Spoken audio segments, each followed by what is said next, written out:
শেখ হাসিনা সরকার পতনের পর একে একে সব মামলা থেকে খালাস পেয়েছেন বিএনপির ভারপ্রাপ্ত চেয়ারম্যান তারেক রহমান। এতে দেশে ফিরে রাজনীতি করতে আর বাধা নেই তার। প্রশ্ন, কবে ফিরবেন তারেক রহমান? শনিবার এই প্রশ্নের জবাবে দলের মহাসচিব মির্জা ফখরুল ইসলাম আলমগীর বলেছেন, তারেক রহমানের দেশে ফেরা নিয়ে এখনও কোনো দিনক্ষণ ঠিক হয়নি। উপযুক্ত সময়েই দেশে ফিরবেন তিনি। না, এখন আমার সুনির্দিষ্ট কোনো দিনক্ষণ আমরা নির্ধারণ করিনি।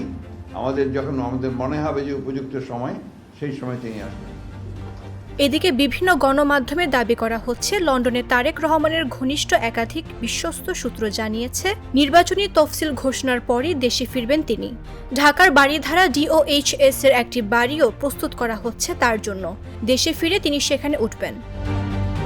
জানা গেছে, তারেক রহমানের স্ত্রী জুবাইদা রহমান ও তার বড় বোন শাহিনা জামান বিন্দুর উত্তরাধিকার সূত্রে বারিধারা DOHS এর একটি বাড়ি আছে। বাড়িটি তারেক রহমানের শ্বশুর, সাবেক মন্ত্রী ও সাবেক নৌবাহিনীর প্রধান রিয়াল অ্যাডমিরাল মাহবুব আলী খানের সূত্রে পাওয়া। বাড়িটি দীর্ঘদিন ধরে অব্যাহত অবস্থায় পড়েছিল।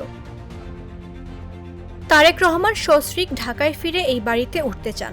সেই লক্ষ্যে বাড়িটিতে বড় ধরনের সংস্কার কাজ চলছে। বাড়ির কিচেন, বাথরুম সহ অনেক অংশ ভেঙে আধুনিক ডিজাইনে কাজ করা হচ্ছে। মামদুহা রাইসা, জাগো নিউজ।